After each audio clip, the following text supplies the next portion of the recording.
થાનગઢ શહેરના સૌ નાગરિકોને વિજયભાઈ ભગતના નમસ્કાર.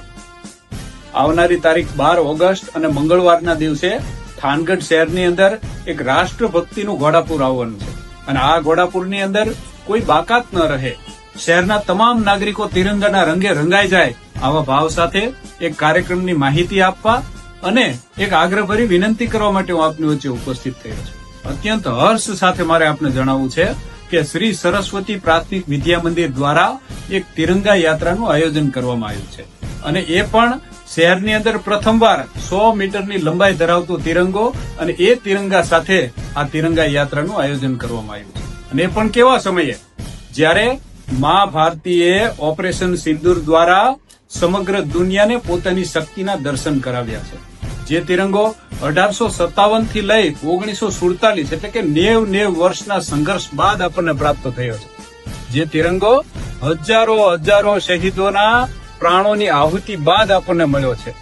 આ તિરંગાના માનમાં કે જે તિરંગો આપણી આન બાન અને શાન છે, આપણી એકતાનું પ્રતીક છે, આ તિરંગાના માનમાં ઓપરેશન સિંદૂરની અંદર આપણી સેનાએ જે પરાક્રમ બતાવ્યું છે, જે પરાક્રમના દર્શન કરાવ્યા છે, જે શૌર્ય બતાવ્યું છે, એમને બિરદાવવા અર્થે તેમજ આપણા સૌના મનની અંદર રાષ્ટ્ર પ્રત્યેની જે આપણી ભાવના છે, આ રાષ્ટ્ર ભાવનામાં વધારો થાય એવા સારા હેતુ સાથે શ્રી સરસ્વતી પ્રાથમિક વિદ્યા મંદિર દ્વારા આ તિરંગા યાત્રાનું આયોજન કરવામાં આવ્યું છે. ત્યારે આપણે સૌ પોતાની ફરજ સમજી અને આ તિરંગા યાત્રામાં જોડાઈએ, મિત્ર મંડળ અને પરિવાર સાથે આ યાત્રામાં જોડાય અને રાષ્ટ્ર પ્રત્યેની જે આપણી ભાવના છે એનું ઉત્તમ ઉદાહરણ પૂરું પાડીએ. આ તિરંગા યાત્રાનો જે સમય છે એ સવારે 9:30 નો સમય છે.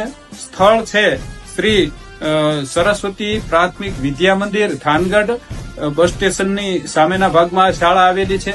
ત્યાંથી શરૂ કરી municipal high school, police quarter, town hall, Azad Chowk અને ટાવર રોડ થઈ અને ફરી પાછા શ્રી સરસ્વતી પ્રાથમિક વિદ્યા મંદિરે આ તિરંગા યાત્રાનું સમાપન થવાનું છે. ત્યારે ફરીવાર હું આપને એક આગ્રહભરી વિનંતી કરું છું કે આપ સૌ પરિવાર સાથે આ યાત્રામાં પધારો અને રાષ્ટ્ર પ્રત્યેની પોતાની જે ભાવના છે તેના દર્શન કરાવો. અસ્તુ.